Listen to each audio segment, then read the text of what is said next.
Hello my dear students, welcome back to my YouTube channel. मेरे YouTube channel पर आप लोग का बहुत बहुत स्वागत है। डियर स्टूडेंट, आज की क्लास में हम लोग टीजीटी, पीजीटी, एलटी और जीआईसी की जो भर्ती परीक्षा होने वाली है उत्तर प्रदेश में, उसके लिए इतिहास के महत्वपूर्ण जो प्रश्न हैं उनका प्रैक्टिस करेंगे। और इतिहास के प्रश्नों में मैंने आप लोगों को अभी तक 13 क्लासेस करवा दी है और इन 13 क्लासेस में हम लोगों ने प्राचीन भारत के इतिहास से संबंधित महत्वपूर्ण टॉपिकों से संबंधित क्वेश्चन को अलग अलग प्रैक्टिस सेट में सॉल्व किया है। आज की क्लास में हम लोगों को दक्षिण भारत के इतिहास से संबंधित प्रश्नों का सॉल्व करना है प्रैक्टिस के साथ, उसी तरीके से एक्सप्लेनेशन के साथ। और ये दक्षिण भारत के इतिहास से आपकी जो पहली क्लास होगी और इसमें हम लोग सबसे पहले देखेंगे कि दक्षिण भारत के जो 3-4 प्रमुख राजवंश हैं, जिसमें पल्लव हैं, चोल हैं, चालुक्य हैं, राष्ट्रकूट हैं, तो इन्हीं से संबंधित प्रश्नों को हमको देखना है और इन्हीं से संबंधित प्रश्नों को ही आपको करना है, पढ़ना है, क्योंकि आपके एग्जाम में इनसे ही प्रश्न पूछे जाते हैं। तो चलिए आज की क्लास को शुरू किया जाए दक्षिण भारत के इतिहास के प्रश्नों के साथ और सॉल्व किया जाए जैसे पहले हम लोग करते थे, एक्सप्लेनेशन के साथ बेहतर तरीके से, जिससे क्या होगा कि आप अपने एग्जाम में इन प्रश्नों को सॉल्व करने में किसी भी प्रकार की कठिनाई नहीं हो। तो चलिए शुरू किया जाए। हाँ, तो देखिए आज हम लोग को कौन से प्रश्नों को प्रैक्टिस करना है? दक्षिण भारत का इतिहास। ये दक्षिण भारत के इतिहास की देखिए आपकी प्रैक्टिस सेट की पहली क्लास होगी। इसमें हम लोग जो है चोल, पल्लव, चालुक्य और राष्ट्रकूटों से संबंधित बेसिक प्रश्नों को सॉल्व करेंगे। और जैसा कि मैं हर बार आप लोग को बताता हूं कि जो भी प्रश्न होते हैं, ये देखिए 60 प्रश्न एक साथ तैयार किए जाते हैं और इन 60 प्रश्नों को मैं आप लोगों को 2 पार्ट में करवाता हूं। तो आज की क्लास में 30 प्रश्न हम लोग करेंगे इनसे रिलेटेड, फिर आगे की जो क्लास है उसमें भी इनसे संबंधित 30 प्रश्न करेंगे। तो इस तरीके से आपका इन चारों से संबंधित आपका 60 प्रश्न हो जाएगा। फिर उसके आगे वाली जो क्लास है उसमें हम लोग इनके सांस्कृतिक और विभिन्न प्रकार की कलात्मक उपलब्धियों से संबंधित प्रश्नों को भी हल करेंगे। तो चलिए आज की क्लास को शुरू किया जाए। देखिए आज की क्लास का जो सबसे पहला प्रश्न है वो देखिए क्या है। इसमें पूछा जा रहा है कि चोल वंश की राजधानी कौन सी थी, यानी चोलों की राजधानी के बारे में पूछा जा रहा है। ये प्रश्न देखिए कई बार पूछा जाता है एग्जाम में। तो यहाँ ऑप्शन दिया देखिए तंजावुर, दूसरा दिया है कांची, तीसरा दिया है मदुरै और चौथा दिया है उरई। तो देखिए चोल वंश की जो राजधानी थी वो उरई नहीं थी, मदुरै नहीं थी, कांची नहीं थी, बल्कि कहाँ थी? तंजावुर में थी। तो इस क्वेश्चन का देखिए आपका राइट ऑप्शन क्या हो जाएगा? Option number A. देखिए आंसर ए है। व्याख्या क्या होगा कि चोलों की जो प्रारंभिक राजधानी थी वो उरयूर थी। इसके बाद में राजराज प्रथम ने तंजावुर को जो है अपनी राजधानी बनाया था। यानी अगर प्रारंभिक राजधानी पूछा जाए तो क्या होगा? उरयूर। लेकिन अगर केवल राजधानी पूछा जाए तो क्या थी? तंजावुर। तंजावुर में ही देखिए जो प्रसिद्ध बृहदेश्वर मंदिर है वो भी यहीं पर स्थित है। ठीक, नेक्स्ट क्वेश्चन देखिए, पूछ रहा है कि चोल वंश के सर्वाधिक प्रसिद्ध शासक कौन थे। तो यहाँ देखिए दिया है राजराज प्रथम, दूसरा दिया है कुलोत्तुंग चोल, तीसरा दिया है राजा तिरुनल और चौथा दिया है विक्रम चोल। तो देखिए चोल वंश के ये सभी शासक हैं, लेकिन इसमें सबसे प्रसिद्ध पूछ रहा है। तो सबसे प्रसिद्ध शासक देखिए विक्रम चोल नहीं है, राजा तिरुनल नहीं है, कुलोत्तुंग चोल नहीं है, बल्कि कौन है? राजराज प्रथम। चोल वंश का सर्वाधिक प्रसिद्ध शासक कौन था? राजराज प्रथम। तो देखिए इस क्वेश्चन का आपका राइट ऑप्शन क्या हो जाएगा? Option number A. देखिए इसका सही उत्तर क्या है? ए। व्याख्या क्या होगी कि राजराज प्रथम ने 985 से 1014 ईस्वी तक शासन किया था और यह चोल वंश का एक महान शासक था। इसके शासन में चोल साम्राज्य जो है दक्षिण भारत का सबसे शक्तिशाली साम्राज्य बन गया था। ठीक, नेक्स्ट क्वेश्चन देखिए, राजराज प्रथम के उत्तराधिकारी कौन थे? यानी पूछा जा रहा है कि इनका अधिकारी को उत्तराधिकारी कौन था। तो पहला ऑप्शन दिया देखिए राजेंद्र चोल प्रथम, दूसरा दिया है कुलोत्तुंग चोल प्रथम, तीसरा दिया है विक्रम चोल और चौथा दिया है राजराज द्वितीय। तो देखिए राजराज प्रथम का जो उत्तराधिकारी था वो राजराज द्वितीय नहीं था, विक्रम चोल नहीं था, कुलोत्तुंग चोल प्रथम नहीं था, बल्कि कौन था? राजेंद्र चोल प्रथम। तो इस क्वेश्चन का देखिए आपका राइट ऑप्शन क्या हो जाएगा? Option number A. सही उत्तर क्या है? ए। देखिए सही उत्तर क्या है? ए है। व्याख्या क्या होगी कि राजराज प्रथम के पुत्र राजेंद्र चोल प्रथम ने शासन संभाला और साम्राज्य को और भी विस्तार दिया। विशेष रूप से गंगा नदी तक अभियान इन्होंने ही चलाया था। ठीक, चलिए अगला प्रश्न देखिए, राजेंद्र चोल प्रथम ने किस नदी तक विजय प्राप्त की थी? पूछा जा रहा है कि राजेंद्र चोल ने किस नदी तक विजय प्राप्त की थी। तो यहाँ देखिए ऑप्शन दिया है गोदावरी, दूसरा दिया है गंगा, तीसरा दिया है कृष्णा, चौथा दिया है नर्मदा। तो देखिए राजेंद्र चोल जो है काफी प्रसिद्ध है और इसने देखिए नर्मदा नदी तक नहीं, कृष्णा नदी तक नहीं, गोदावरी तक नहीं, बल्कि कहाँ तक अपना साम्राज्य विस्तार किया था, गंगा नदी तक। और गंगा नदी तक साम्राज्य विस्तार करने की वजह से इसने एक उपाधि धारण की थी जिसका नाम था गंगेचोंड पुलर। ठीक है, तो इस क्वेश्चन का देखिए आपका राइट ऑप्शन क्या हो जाएगा, ऑप्शन नंबर बी। देखिए इसका आंसर क्या है, बी। व्याख्या क्या होगा कि राजेंद्र चोल ने बंगाल तक जो है अपना शासन चलाया था, वहां तक उसने गंगा नदी के क्षेत्र को जीतकर वहां से गंगा नदी का जल लेकर अपने नए नगर गंगैकोंड चोलपुरम की स्थापना की थी और इसी से अपनी उपाधि भी धारण की थी। ठीक, अब देखिए अगला क्वेश्चन है, बृहदेश्वर मंदिर का निर्माण किसने करवाया था। पहला ऑप्शन दिया देखिए राजराज प्रथम, दूसरा दिया राजेंद्र चोल प्रथम, तीसरा दिया है कुलोत्तुंग चोल और चौथा दिया है करिकाल चोल। तो देखिए जो बृहदेश्वर मंदिर था इसका निर्माण करिकाल चोल ने नहीं करवाया, कुलोत्तुंग चोल ने नहीं, राजेंद्र चोल प्रथम ने नहीं, बल्कि राजराज प्रथम ने करवाया। तो इस क्वेश्चन का देखिए राइट ऑप्शन क्या है, ऑप्शन नंबर ए। देखिए सही उत्तर क्या है, ए। व्याख्या क्या होगा कि तंजावुर स्थित जो बृहदेश्वर मंदिर है जिसको राजराजेश्वर मंदिर के नाम से भी जाना जाता है, इसका निर्माण किसने किया था, राजराज प्रथम ने करवाया था। और यह जो है द्रविड़ स्थापत्य का बहुत उत्कृष्ट उदाहरण है। अगला क्वेश्चन देखिए, गंगैकोंड चोलपुरम नगर की स्थापना किसने की थी, यानी इस नगर की स्थापना किसके द्वारा की गई थी पूछा जा रहा है। तो पहला ऑप्शन देखिए राजराज प्रथम है, दूसरा है राजेंद्र चोल प्रथम, तीसरा है कुलोत्तुंग चोल और चौथा दिया है करिकाल चोल। तो देखिए गंगैकोंड चोलपुरम जो नगर स्थापित किया गया था किसके द्वारा किया गया था, अभी हम लोगों ने थोड़ी देर पहले एक प्रश्न में देखा व्याख्या में, ये किसके द्वारा किया गया था, करिकाल चोल के द्वारा नहीं, कुलोत्तुंग चोल के द्वारा नहीं, राजराज प्रथम के द्वारा नहीं, बल्कि किसके द्वारा, राजेंद्र चोल प्रथम के द्वारा। तो इस क्वेश्चन का देखिए आपका राइट ऑप्शन क्या हो जाएगा, ऑप्शन नंबर बी। देखिए इसका सही उत्तर क्या है, बी। व्याख्या क्या होगा कि बंगाल विजय के उपरांत राजेंद्र चोल प्रथम ने गंगा जल लाकर गंगैकोंड चोलपुरम को अपनी नई राजधानी बनाया था। ठीक है, तो इसका देखिए ये उत्तर आपका बी था। अब देखिए अगला क्वेश्चन है, चोलों की प्रशासनिक व्यवस्था को क्या कहा जाता था, यानी चोल जो अपनी प्रशासनिक व्यवस्था को बनाए थे उसके आधार पर शासन करते थे तो उनको किस नाम से जाना जाता था। तो यहाँ पहला ऑप्शन दिया देखिए मंडल व्यवस्था, दूसरा दिया है ग्राम सभा प्रणाली, तीसरा दिया है नायक व्यवस्था और चौथा दिया है पल्लव व्यवस्था। तो देखिए चोलों की जो प्रशासनिक व्यवस्था थी वो पल्लव व्यवस्था के नाम से नहीं थी, नायक व्यवस्था के नाम से नहीं थी, मंडल व्यवस्था के नाम से नहीं, बल्कि ग्राम सभा प्रणाली थी। और इनका स्थानीय स्वशासन जो है काफी प्रसिद्ध है। तो इस क्वेश्चन का भी देखिए राइट ऑप्शन क्या हो जाएगा आपका, ऑप्शन नंबर बी। देखिए सही उत्तर क्या है, बी। व्याख्या क्या होगा कि चोल शासन में उर और सभाई नामक ग्राम सभाएं बहुत ही सशक्त थी, ये भूमि कर और विकास के कार्यों का संचालन करती थी।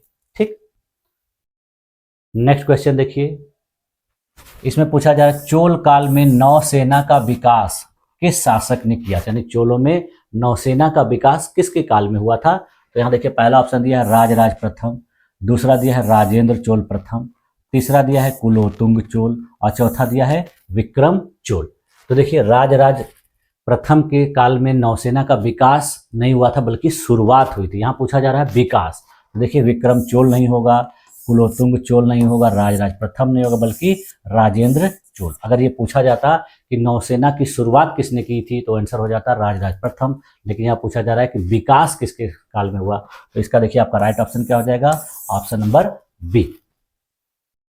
देखिए आंसर क्या है, बी। व्याख्या क्या होगा कि राजेंद्र चोल प्रथम ने शक्तिशाली नौसेना बनाई जिससे उन्होंने श्रीलंका, मलय, सुमात्रा और इंडोनेशिया के क्षेत्रों में विजय प्राप्त की।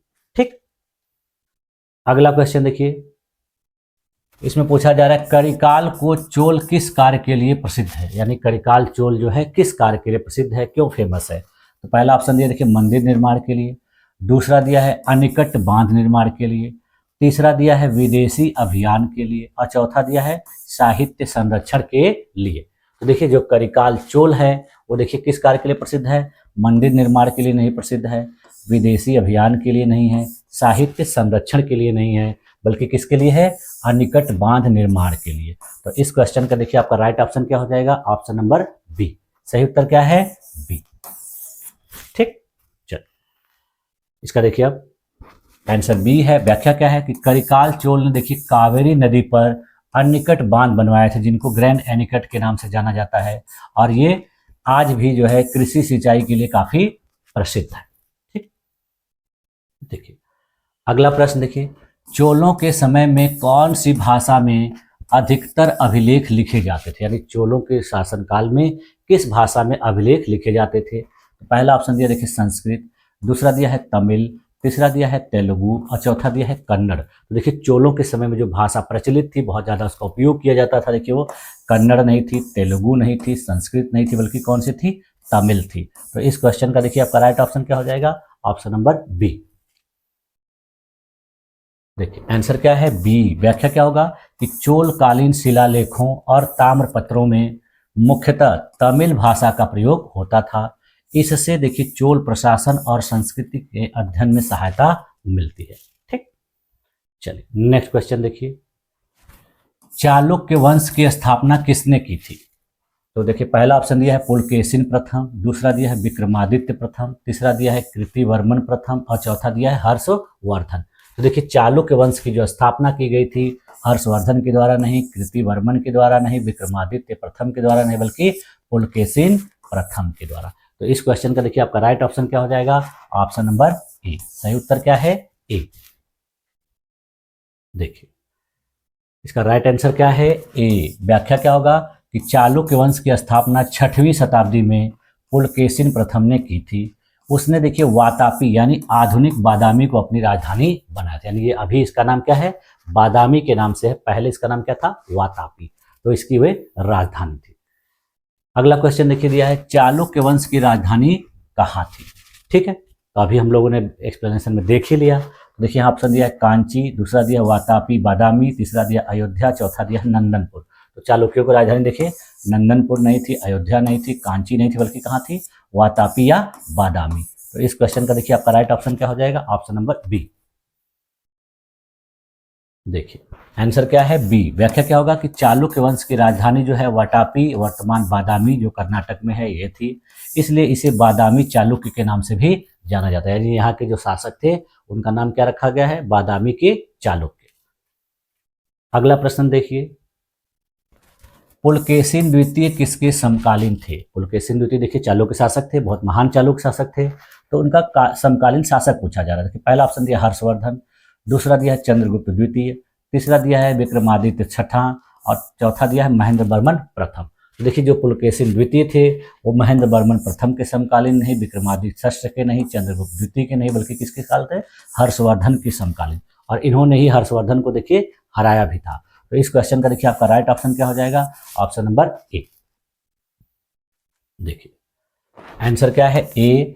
व्याख्या क्या होगा कि पुलकेशिन द्वितीय जो है 610 से 642 ईस्वी तक शासक था चालुक्य वंश का, और इसने देखिए हर्षवर्धन को पराजित किया और अपने साम्राज्य का विस्तार जो है दक्षिण भारत में किया था। ठीक, अगला क्वेश्चन देखिए, पूछा जा रहा है पुलकेशिन द्वितीय के समय कौन से चीनी यात्री भारत आए थे, यानी इसमें से कौन सा चीनी यात्री था जो पुलकेशिन के शासनकाल में भारत आया था? तो पहला ऑप्शन देखिए दिया है वेनसांग, दूसरा दिया है फाहियान, तीसरा दिया है इत्सिंग, चौथा दिया है मार्को पोलो। देखिए पुलकेशिन द्वितीय के समय जो शासक चीनी यात्री आया था वो देखिए मार्को पोलो नहीं था, इत्सिंग नहीं था, फाहियान नहीं था, बल्कि कौन आया था? वेनसांग। तो इस क्वेश्चन का देखिए आपका राइट ऑप्शन क्या हो जाएगा? Option number A. देखिए आंसर क्या है? ए। व्याख्या क्या होगा कि वेनसांग ने पुलकेशिन द्वितीय के शासनकाल में चालुक्य साम्राज्य का दौरा किया था और उसकी समृद्धि तथा प्रशासन की प्रशंसा की थी। ये देखिए जो है हर्षवर्धन के भी शासनकाल में आया था और पुलके दोनों एक ही समकालीन थे, तो इनके यहाँ भी गया था, उनके यहाँ भी गया था। अगला क्वेश्चन देखिए, इसमें पूछा जा रहा है पुलकेशिन द्वितीय ने किस पल्लव शासक को पराजित किया था? ये पूछा जा रहा है कि पुलकेशिन द्वितीय के द्वारा कौन सा पल्लव शासक पराजित किया गया था? तो पहला ऑप्शन दिया देखिए महेंद्र वर्मन प्रथम, दूसरा दिया नरसिंह वर्मन प्रथम, तीसरा दिया है अपराजित वर्मन और चौथा दिया है नंदी वर्मन द्वितीय। देखिए पुलकेशिन द्वितीय ने जिस पल्लव शासक को पराजित किया था वो देखिए नंदी वर्मन द्वितीय नहीं है, अपराजित वर्मन नहीं है, नरसिंह वर्मन नहीं है, बल्कि कौन है? महेंद्र वर्मन प्रथम। तो इस क्वेश्चन का देखिए आपका राइट ऑप्शन क्या हो जाएगा? Option number A. ठीक, सही उत्तर क्या है? ए। देखिए राइट आंसर क्या है? ए। व्याख्या क्या होगी कि पुलकेशिन द्वितीय ने महेंद्र वर्मन प्रथम को पराजित किया, पर बाद में नरसिंह वर्मन प्रथम ने पुलकेशिन द्वितीय को हराकर वाटापी पर अधिकार कर लिया। ठीक है, पहले इन्होंने हराया पल्लवों को, फिर पल्लवों ने इनको हराकर और इनके क्षेत्र पर अधिकार कर लिया।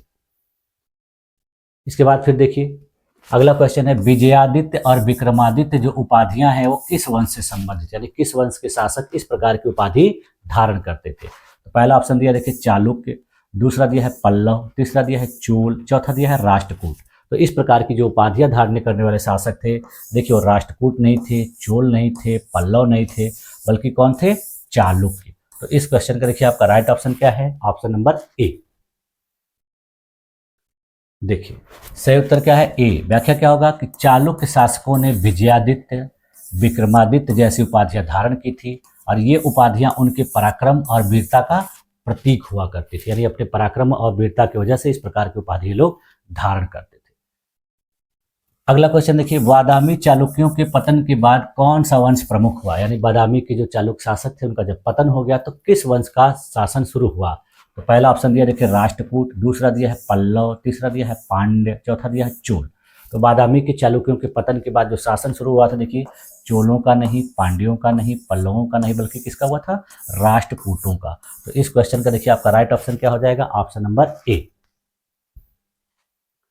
देखिए सही उत्तर क्या है? ए। व्याख्या क्या होगा कि 8वीं शताब्दी में बादामी के चालुक्यों के पतन के बाद राष्ट्रकूटों ने दक्कन क्षेत्र में सत्ता स्थापित की थी।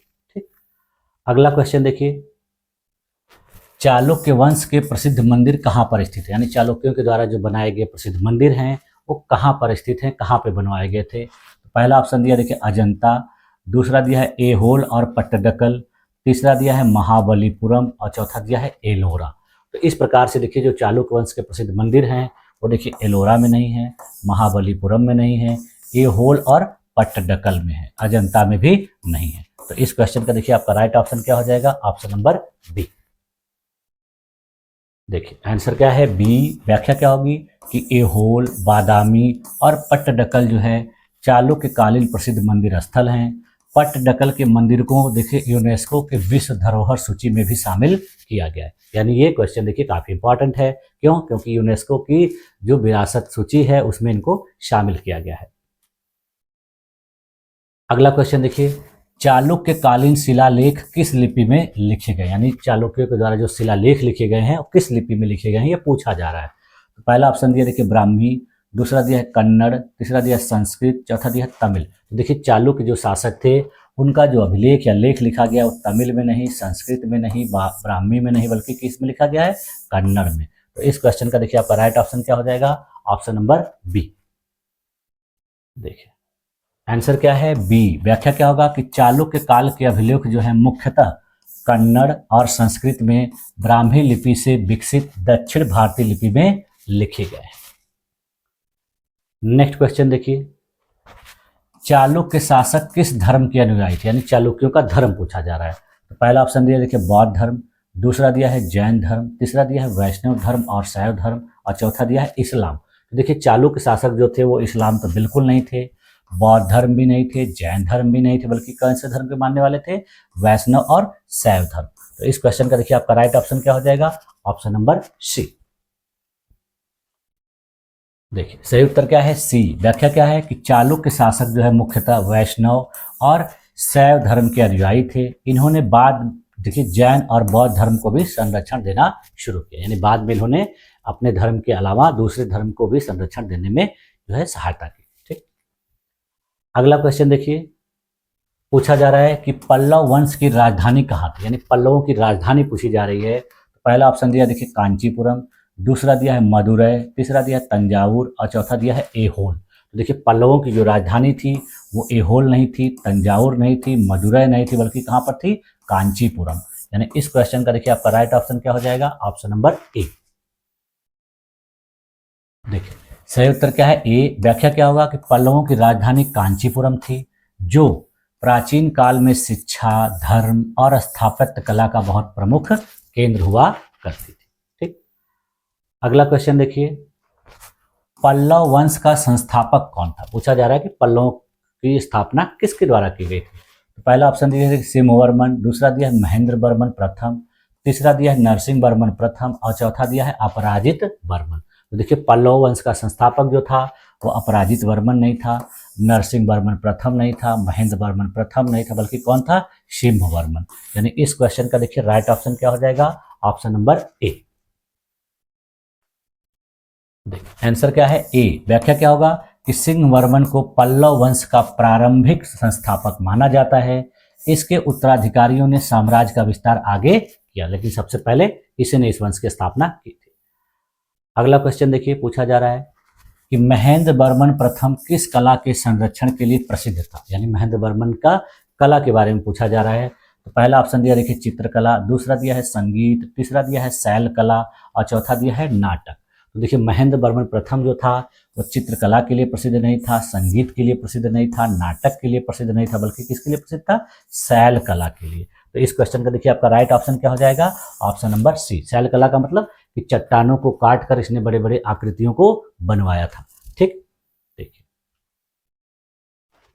Answer C. व्याख्या क्या होगा कि महेंद्र वर्मन प्रथम ने शैल कला, जिसको रॉक कट टेम्पल का जो विकास किया था, इसने महाबलीपुरम और कांची में गुफा मंदिर बनवाए थे। और ये गुफा मंदिर किस प्रकार थे, बड़ी बड़ी चट्टानों को काट कर उसी के अंदर मंदिर की स्ट्रक्चर को बनवाया था इसने। देखिए अगला प्रश्न पूछा जा रहा है, नरसिंह वर्मन प्रथम का उपनाम क्या था। यानी नरसिंह वर्मन प्रथम को किस नाम से जाना जाता था, दूसरे नाम से। तो यहाँ देखिए पहला ऑप्शन दिया अपराजित, दूसरा दिया ममल्ल, तीसरा दिया विक्रमादित्य और चौथा दिया है विजयराज। तो देखिए जो नरसिंह वर्मन प्रथम था उसका उपनाम क्या था, विजयराज नहीं, विक्रमादित्य नहीं, अपराजित नहीं, बल्कि मामल्ल के नाम से इसको जाना जाता था। तो इस क्वेश्चन का देखिए अपना राइट ऑप्शन क्या हो जाएगा, बी। ठीक, देखिए आंसर क्या है, बी। व्याख्या क्या है कि नरसिंह वर्मन प्रथम को मामल्ल कहा जाता था। और मामल्ल का अर्थ क्या होता है, महान पहलवान। यानी ये एक महान पहलवान था जिसकी वजह से इसका नाम मामल्ल भी रखा गया था। इसी कारण देखिए उसके द्वारा जो निर्मित नगर था उसका नाम भी क्या रखा गया, महाबलीपुरम या मामल्लपुरम। यानी पहले इसी के नाम से उसके नगर का नाम रखा गया था मामल्लपुरम, और बाद में वही क्या बन गया, महाबलीपुरम के नाम से जाना गया। ठीक, चलिए अगला क्वेश्चन देखिए, पूछ रहा है नरसिंह वर्मन प्रथम ने किस चालुक्य शासक को पराजित किया था। यानी जो चालुक्य शासक इसके द्वारा पराजित हुआ था उसके बारे में पूछा जा रहा है। तो पहला ऑप्शन दिया देखिए पुलकेशिन द्वितीय, दूसरा दिया है विक्रमादित्य प्रथम, तीसरा दिया है विजयादित्य द्वितीय और चौथा दिया है कृतिवर्मन प्रथम। तो देखिए नरसिंह वर्मन प्रथम ने जिस चालुक्य शासक को पराजित किया था वो कृतिवर्मन प्रथम नहीं है, विजयादित्य द्वितीय नहीं है, विक्रमादित्य प्रथम नहीं है, बल्कि कौन है, पुलकेशिन द्वितीय। तो इस क्वेश्चन का देखिए आपका राइट ऑप्शन क्या है, ऑप्शन नंबर ए। सही उत्तर क्या है, ए। देखिए आंसर क्या है, ए। व्याख्या क्या होगी कि नरसिंह वर्मन प्रथम ने पुलकेशिन द्वितीय को हराकर वाटापी यानी बदामी पर अधिकार कर लिया, और इस विजय के कारण उसे वाटापी कोंडा की उपाधि मिली थी। यानी इसके वजह से इसको वाटापी कोंडा की उपाधि भी दी गई। ठीक, अगला क्वेश्चन देखिए, इसमें पूछा जा रहा है महाबलीपुरम यानी मामल्लपुरम के प्रसिद्ध रथ मंदिर जो है किस काल में बने थे। यानी जो प्रसिद्ध रथ मंदिर बनाए गए थे मामल्लपुरम के, वो किस काल में बने थे। पहला ऑप्शन देखिए दिया है चोल, दूसरा दिया है पल्लव, तीसरा दिया है पांड्य और चौथा दिया है राष्ट्रकूट। तो देखिए जो महाबलीपुरम में या मामल्लपुरम में प्रसिद्ध रथ मंदिर बने थे वो देखिए राष्ट्रकूटों के द्वारा नहीं बने थे, पांड्यों के द्वारा नहीं बने थे, चोलों के द्वारा नहीं बने थे, किसके द्वारा बने थे, पल्लवों के द्वारा। तो इस क्वेश्चन का देखिए आपका राइट ऑप्शन क्या हो जाएगा, ऑप्शन नंबर बी। देखिए आंसर क्या होगा, बी। पल्लवों ने क्या किया था, महाबलीपुरम के पंचरथ जो मंदिर हैं उसका निर्माण करवाया था, और ये उस काल की स्थापत्य कला के उत्कृष्ट उदाहरण हैं जिनका निर्माण देखिए नरसिंह वर्मन प्रथम के काल में हुआ था। यानी ये बहुत प्रमुख उदाहरण माने जाते हैं। अगला क्वेश्चन देखिए दिया है क्या, महाबलीपुरम के गंगावतरण शिल्प का निर्माण किस पल्लव शासक ने कराया था। यानी महाबलीपुरम में जो गंगावतरण शिल्प है उसकी शुरुआत किसके द्वारा की गई थी। तो यहाँ देखिए दिया है महेंद्र वर्मन प्रथम, दूसरा दिया नरसिंह वर्मन प्रथम, तीसरा दिया नरसिंह वर्मन द्वितीय और चौथा दिया है अपराजित वर्मन। देखिए महाबलीपुरम में जो गंगा अवतरण शिल्प था उसकी शुरुआत देखिए अपराजित वर्मन में नहीं की थी, महेंद्र वर्मन प्रथम ने नहीं की थी, नरसिंह वर्मन प्रथम ने नहीं की थी, बल्कि किसने की थी? नरसिंह वर्मन द्वितीय ने। तो इस क्वेश्चन का देखिए आपका राइट ऑप्शन क्या हो जाएगा? Option number C. देखिए आंसर क्या है? सी। व्याख्या क्या होगा कि नरसिंह वर्मन द्वितीय, जिसको राज सिंह के नाम से भी जाना जाता है, इसी के शासनकाल में गंगा अवतरण शिल्प का निर्माण हुआ, जो भारतीय शिल्प कला की एक महान कृति मानी जाती है। ठीक, अगला क्वेश्चन देखिए, कांची का कैलाशनाथ मंदिर किसके द्वारा बनवाया गया था, ये पूछा जा रहा है। तो देखिए पहला ऑप्शन दिया महेंद्र वर्मन प्रथम, दूसरा दिया नरसिंह वर्मन द्वितीय, तीसरा दिया है सिंह वर्मन द्वितीय और चौथा दिया नरसिंह वर्मन प्रथम। तो देखिए कांची का जो कैलाशनाथ मंदिर था वो नरसिंह वर्मन प्रथम के द्वारा नहीं, सिंह वर्मन द्वितीय के द्वारा, महेंद्र वर्मन प्रथम के द्वारा नहीं, बल्कि नरसिंह वर्मन द्वितीय के द्वारा बनाया गया था। तो इस क्वेश्चन का देखिए राइट ऑप्शन क्या हो जाएगा? Option number B. देखिए आंसर क्या है? बी। व्याख्या क्या होगा कि कांचीपुरम का जो प्रसिद्ध कैलाशनाथ मंदिर है उसको पल्लव शासक नरसिंह वर्मन द्वितीय, जिसको राज सिंह के नाम से जाना जाता है, उसी ने बनवाया था और यह पल्लव स्थापत्य का उत्कृष्ट उदाहरण माना जाता है। ठीक, अगला प्रश्न देखिए कौन सा है? पूछा जा रहा है कि पल्लवों के काल में प्रमुख ग्रंथ कौन से लिखे गए थे, यानी पल्लव शासक जब शासन कर रहे थे तो उनके शासन काल में जो ग्रंथ लिखे गए वो प्रमुख ग्रंथ कौन से थे? तो पहला ऑप्शन दिया है किरलिंगम और नीलकंठम, दूसरा दिया है मत्त विलास प्रहसन और तिरुकुरल, तीसरा दिया है बृहद संहिता और अर्थशास्त्र, चौथा दिया मनुस्मृति और रघुवंश। तो देखिए पल्लवों के काल में ये दोनों तो बिल्कुल नहीं थे, ये दोनों रॉन्ग हो जाएंगे। इसके अलावा देखिए जो तिरलिंगम और नीलकंठम था ये भी नहीं था, बल्कि पल्लवों के काल में जो प्रमुख ग्रंथ लिखा गया वो मत्त विलास प्रहसन और तिरुकुरल था। तो इस क्वेश्चन का देखिए आपका राइट ऑप्शन क्या हो जाएगा? Option number B. सही उत्तर क्या है? बी। देखिए आंसर क्या है? बी। व्याख्या क्या होगा कि महेंद्र वर्मन प्रथम ने मत्त विलास प्रहसन नामक संस्कृत नाटक लिखा था और यह नाटक जो है तमिल साहित्य में तिरुकुलर के अलावा प्रसिद्ध हुआ। यानी देखिए मत्त विलास प्रहसन जो है तब किसने लिखा था? महेंद्र वर्मन प्रथम ने, और बाद में एक तमिल साहित्य में तिरुकुलर भी लिखा गया, यह भी काफी प्रसिद्ध हुआ। ठीक, अगला क्वेश्चन देखिए, पूछा जा रहा है कि पल्लव शासन का अंत किसके द्वारा हुआ, यानी पल्लवों का अंत किसने किया था, ये पूछा जा रहा है। यहाँ ऑप्शन दिया देखिए चोलों द्वारा, दूसरा दिया चालुक्यों द्वारा, तीसरा दिया है राष्ट्रकूटों द्वारा और चौथा दिया है पांड्यों द्वारा। तो पल्लव शासन का देखिए अंत कब हुआ था? पल्लवों के बाद कौन आए थे? तो पांड्य नहीं, राष्ट्रकूट नहीं, चालुक्य नहीं, बल्कि चोल, यानी चोलों के द्वारा पल्लवों के शासन का अंत कर दिया गया और फिर इनके बाद शासन कौन करने लगे? चोल। तो इस क्वेश्चन का देखिए आपका राइट ऑप्शन क्या है? Option number A. ठीक है, तो इसका देखिए व्याख्या देख लेते हैं। आंसर क्या है? ए। व्याख्या क्या है कि 9वीं शताब्दी के अंत में चोल शासक आदित्य प्रथम ने अपराजित को हराकर पल्लव साम्राज्य का अंत कर दिया। ठीक है, तो इस तरीके से देखिए आज की क्लास में यहीं तक रखा जाए और हम लोगों ने 30 प्रश्नों को बेहतर तरीके से व्याख्या के साथ हल किया और उसका प्रैक्टिस किया और मुझे उम्मीद है कि आप लोगों को ये सारी चीज़ें अच्छी तरीके से समझ में आ रही हों। और जितने भी प्रश्न मैं आपको दक्षिण भारत से करवा रहा हूँ ये प्रश्न देखिए काफ़ी इंपॉर्टेंट हैं और विभिन्न परीक्षाओं में इनको पूछा गया, तो आप लोग इनको अच्छे तरीके से कर लीजिएगा।